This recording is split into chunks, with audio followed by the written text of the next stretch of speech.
Whenever I coach one of my clients and our conversation go into the family direction, areas of how they can make a bigger contribution to be a better dad or a better spouse or a better family member, whenever we go in that direction, I often recommend a very, very good book, a resource, The 5 Love Languages by Dr. Gary Chapman. Now, Dory, these 5 love languages equip us to not only understand how best we can receive love, but also how others will receive love around us, how we can give love to them.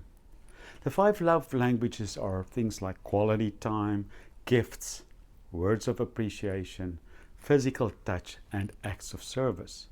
If we understand those things, it really makes a difference on how people receive love and how we give that to them, and how we can receive love ourselves. I've had the experience with a dad and son who really didn't communicate well together, despite the fact that they went on different trips together, they went to sporting events together, and they spent a lot of time together. It didn't really click. Everything changed when the dad learned about this and he started using words of appreciation on his son. His son's love language was words of appreciation, and so he blossomed when he heard those words of appreciation. Now the dad all the time had those words in his heart when he was spending all that time with him. But now, just because he expressed it, it made a massive difference in their relationship. I also have a story of myself and my wife. I used to, every week after work on a Friday, bring a bunch of flowers home.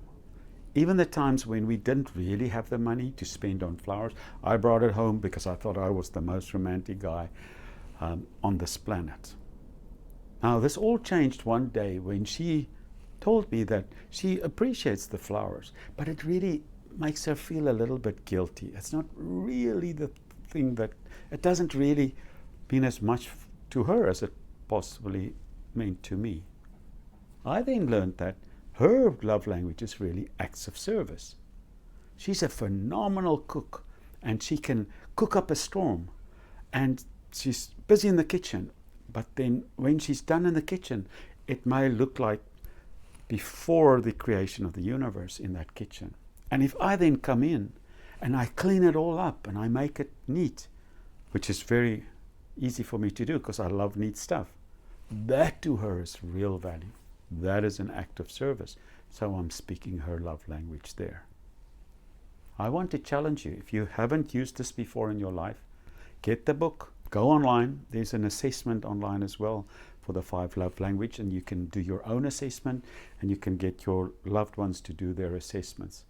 There are also versions of the book for teenagers and all different ages and groups. So I'm going to challenge you. Get curious about the love languages of the people around you. Understand your own love language better, because if we do this, we can show so much more love to each other, and we can spread so much more joy. Have a joyful, lovable week.